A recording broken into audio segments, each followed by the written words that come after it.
We're going back and watching the tape. Did it tell you anything that you didn't know during the game? No, not really. I knew a little bit, in the pass protection, they bowled us. We couldn't handle the front of the pocket. It was getting collapsed back on KJ, and they were taking away all the deep throws and most of them, and we were having to throw the ball underneath. I knew we were having trouble with their blitz, with their line movement, whether it be with the blitz or their twist game. And we had uncharacteristic, we struggled snapping the ball, things of that nature. Defensively, I thought our D-line played pretty well. I thought it was good. I thought Bumper came back and, he hit guys and they went backwards, which he hadn't been able to do. Still too many open guys in the secondary. But for the most part, I probably saw what I saw live. This is regarded as one of the better offensive lines in the country. Why did that happen? It's hard to put a finger on it because all five of them have to play in sync, and especially when you're getting twists and movement games. When we would out a call or when we would go out to a potential blitzer, the looper would come back in the A gap in the backside, and we were doubling the three up to the backside linebacker. We got caught a couple of times with that instead of just the whole line just run. But I don't know. We just haven't had that, so the bottom line, it was probably the runs that we were running into that. We tried to change and run some gap schemes later. Obviously, AJ Green came in and we were able to crease a little bit there with that, but it's basically we just weren't ready enough for the movement is what got us. What did you see out of the team yesterday? What do you maybe think the response might be this week with a team that's, has a chance to make the college football playoff coming in here? They're really good. Their quarterback Daniels makes them go. They've got a big physical offensive line. Coach Davis is doing a really good job up there. They're playing some young kids. They got a couple of freshmen at tackles that are good players.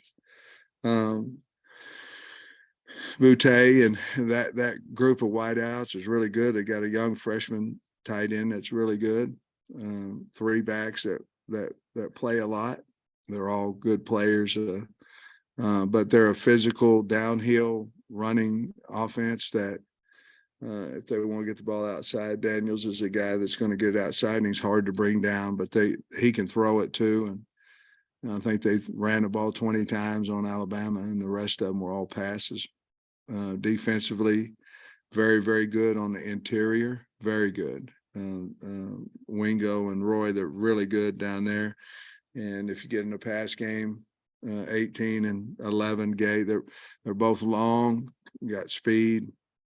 And of course, they got Joe back there playing, Joe and Brooks playing safeties for them, and they've been playing really well. They've got a young freshman, Perkins, that plays out in a Sam and nickel type situation, and a Sam Backer, and he's really a talented young guy too. They have a lot of speed. They're LSU. They got a lot of talent, and they're big. They're playing really well right now.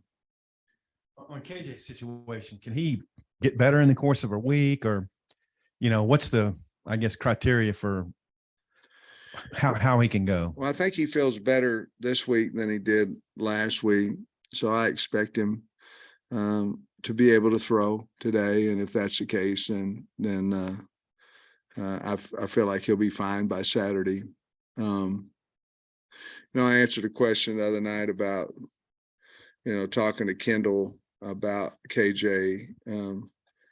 That question was more in reference of what was his health, not necessarily he's not playing well or we're going to take him out. It was about, is he healthy enough to play? And the answer was yes. And so there was never really a thought of pulling him out because of performance. It was about whether he was healthy or not.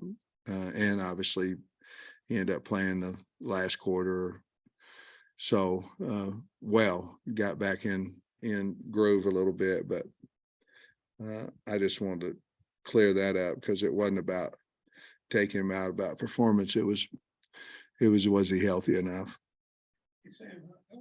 Brian Kelly, and like you said, LSU's got a lot of talent, but they've been down by their standards. What do you think about how he's brought them back so quickly? I think he's done an outstanding job. They lost to Florida State and everybody was talking about how terrible he is, and obviously he's not. He's had a lot of success in his career everywhere he's been. And I've gotten to know him a little bit in our head coaches meetings and things. And of course, he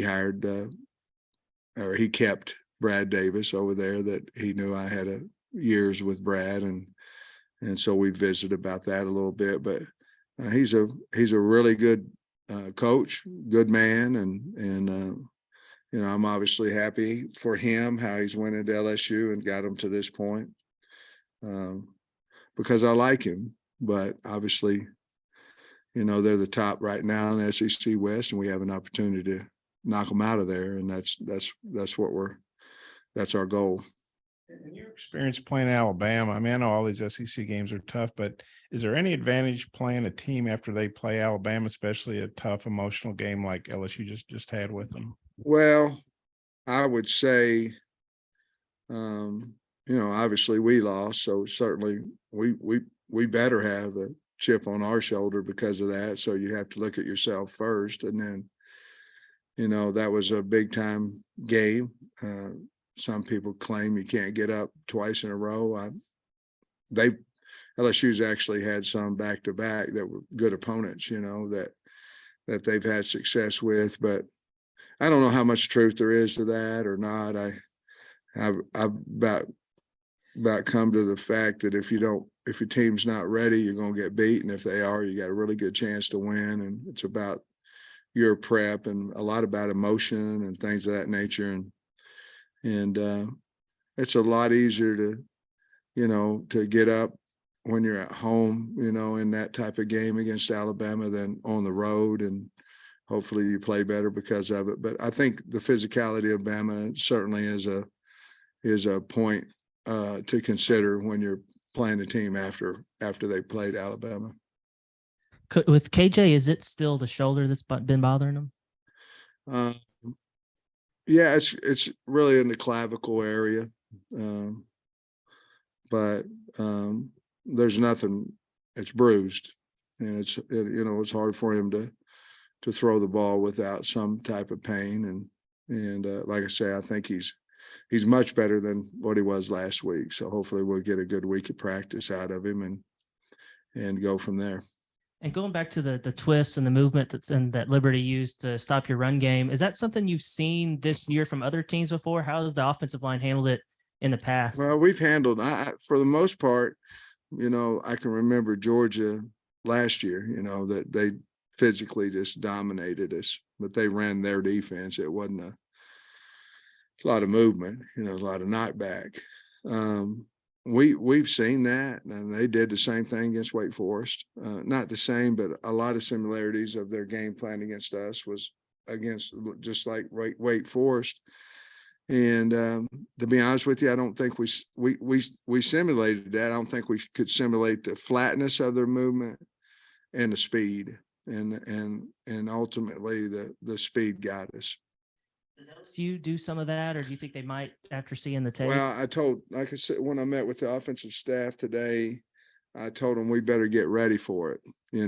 They have shown it in a game or two, but that's not their forte. But if they see that, it's like anything. If you get a field goal blocked, if you don't fix it, you're going to get another one blocked. And it's the same thing here. They're going to test us. They're going to do what they do because they're having success, but there'll be some type of line movement, twist games in there on rundowns just because Liberty had so much success doing it. You said a couple weeks ago that Chavis and McAdoo would kind of be competing a little bit in the secondary. Just what's the state of that competition after McAdoo's Day Saturday? Well, I think there's always a competition going on, but I think McAdoo played really, really well, especially for his first real time out there. I thought he played real well. Coach, in retrospect, would Malik have been a better option for you, just given that KJ was struggling the way he was? I don't think so. I mean, I guess, you can look at it after the game. You got to make the difference is where y'all and the public and all that, you've got post game to sit down and go, well, maybe this should have happened. Maybe this should happen. You're making real time decisions,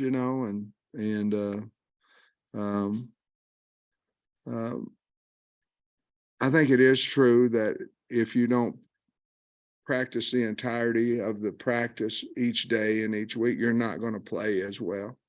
I think that's proved the test of time. But at the same time, when KJ said he was ready and he wanted to go, I believe, I don't know.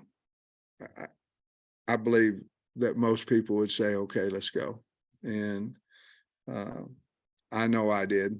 And so, but there's always concern when a guy doesn't, practice and he practiced every day, but it wasn't like, a full practice and throwing the ball all the time and those things.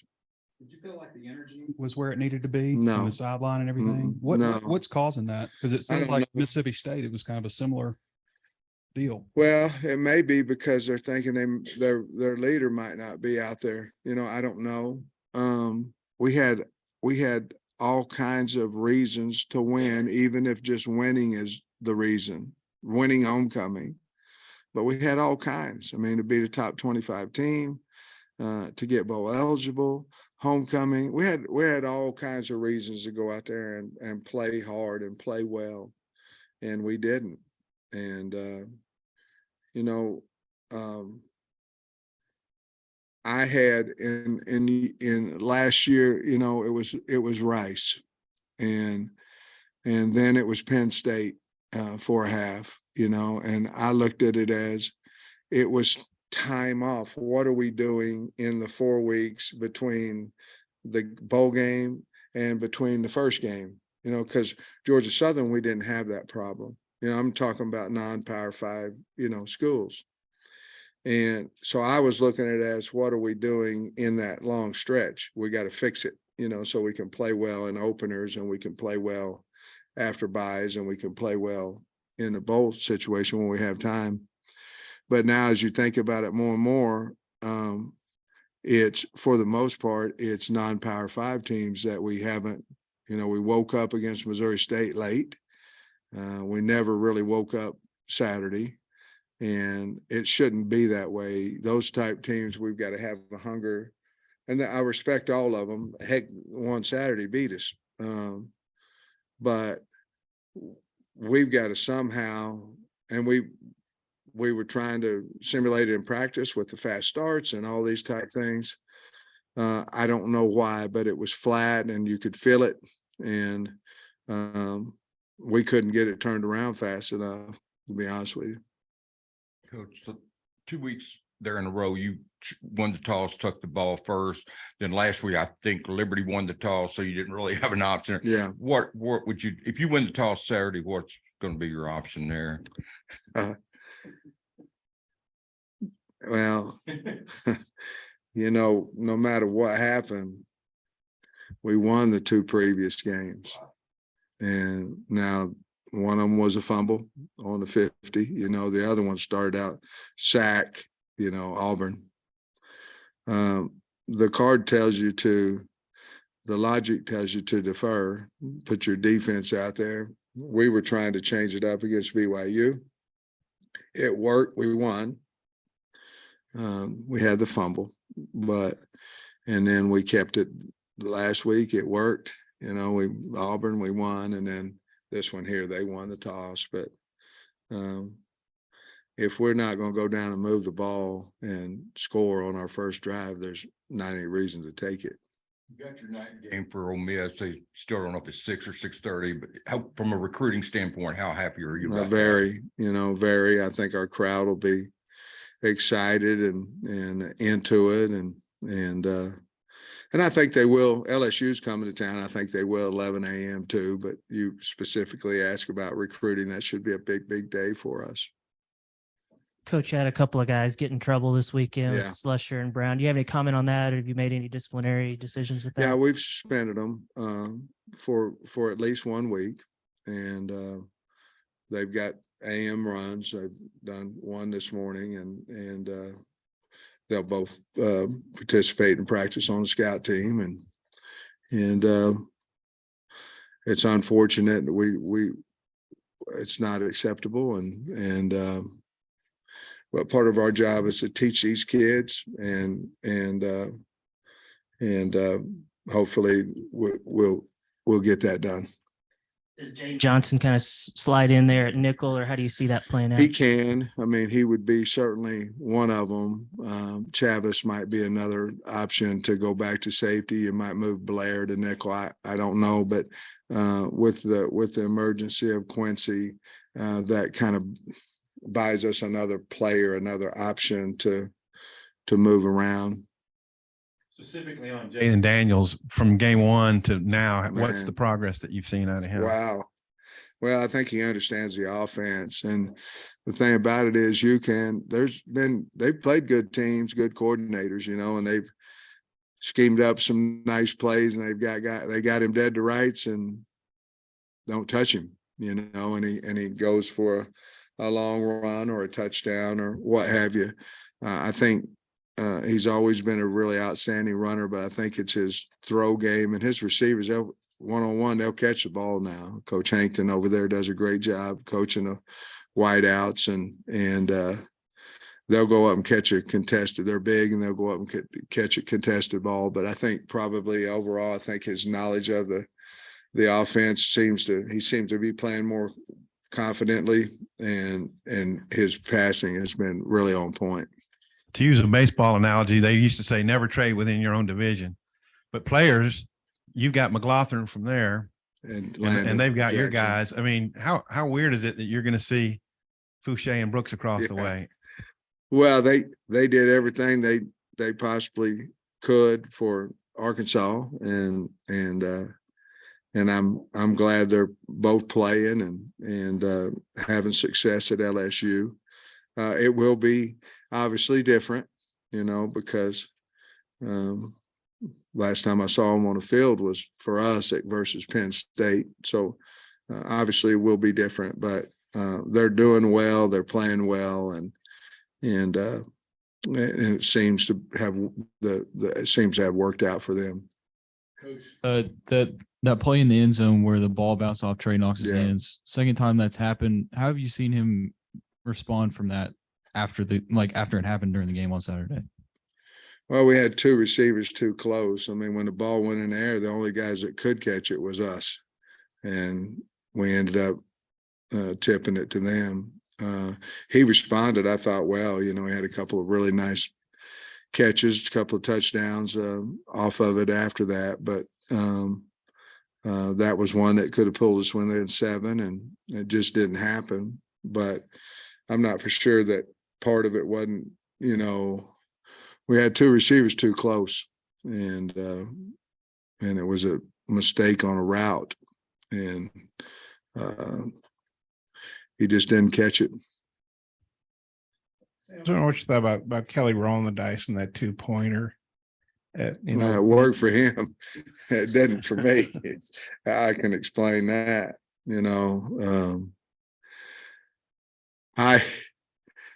Guys, I think a lot of guys would do different stuff if they didn't worry about coming in here.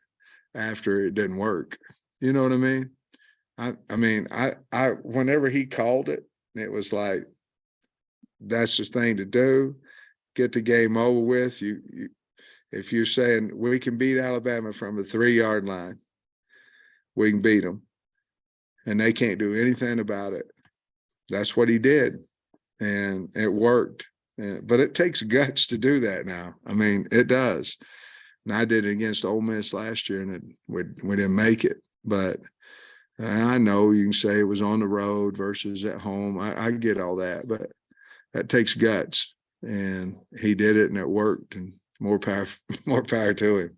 You mentioned that their O-line. I think I read somewhere I'm not sure they've had the same lineup, or they've had to change the lineup a lot, I guess, because of injuries, and obviously, you know, Brad and all. Just wondering what you think of, and playing those young tackles. Just wondering what you think about the job he's doing there. I think he's doing an outstanding job. They had Bradford playing at left tackle for a while, and they moved him back into guard, and they put the 2 young guys out. Well, Emory Jones has been playing tackle, but Will Campbell has really, to me, helped him, because he's done a really good job at left tackle for him and allowed to move Bradford, the big kid, back inside at guard. But they're big and physical and well coached. I mean, if you look at them technique wise, they're what an offensive line is supposed to look like off the snap of the ball, whether it be run or pass. He's done a really good job, in my opinion, with the front, and he's had to play multiple looks as far as, where his guys are playing. That's also a sign of a good coach, that you can still have success, but you may not have the same guys at the same position every week. Coach, back to Brown and Slusher. How did you find out about it yesterday, and what was your initial reaction? Hunter Yurchek called me and told me. I had not seen it, and we talked about what we've done in the past with disciplinary actions, and then we called the kids in and talked to them. Have you had a chance to talk to any of the players yet? And if so, when you address them to keep them focused, any idea what you're going to communicate today or whenever? You asked me if I've told the team about it, or I'm sorry.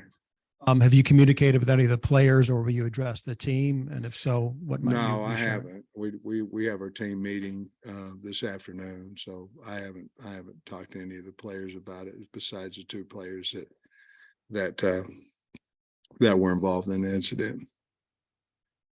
Obviously, you haven't met with them yet, but you mentioned being flat and stuff. There's only so far, I guess, coaches can go with that. Like, from within the team, the players got to take ownership. Has anybody stepped up and been vocal? But like last year, I know Grant Morgan got into people's rear end about it, and Catalan too, maybe. But who are the guys doing that now?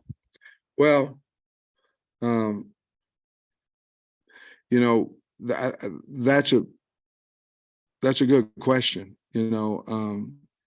Our leadership more like by committee and not necessarily by 1 or 2 guys. When you have a committee of leaders, you may not have the Grant Morgan. We obviously, I think everybody knows Poole's a leader for us, but he's been hurt. You know what I mean? You understand, KJ's a leader for us, but he's been hurt. So sometimes you lose your confidence in speaking out when you're in your mind, you're looking and you're going, they know I'm hurt. They know I'm not playing as well as I did. So our leaders have physically been hurt. And so they got to get over it and know that people look at them as leaders, regardless of their playing status or anything like that. And we need to develop more of that. And I think we had it, but I think just rationalizing it, I think our top 2 leaders, those guys, have been hurt. And I think that we've got to build their confidence back up on saying what they need to say to the team. Talk about the DBs who flip teams, but Landon Jackson's, he's an LSU guy, or was an LSU guy, and he's played pretty well for you. on the D line, blocked that field goal the other day. Just what do you thought about Landon? His addition to the team and how I've really liked his addition to it.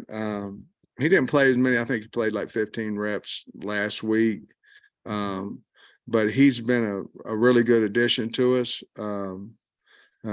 Gives us a little bit of a pass rush threat. He came off that knee. I think he's getting better each week, things of that nature. So I'm glad we have him and Nudie. They both helped us. Nice one, Mitch. I noticed Hudson Henry has seen his reps increase the last couple of games. I'm curious what you've seen from him that's led to the increase in playing time. Well, he's earned that. Backs got beat up a little bit last Wednesday, I believe, at practice. But he's earned the right to go in there. He's been playing well. And I'm glad he's got a great attitude. He's gone from maybe my first year to a starter, and in and out and all those things. Kept a great attitude. His physicality is a lot better than what it was. And he's doing a good job for us. Thanks, Coach. Mm-hmm.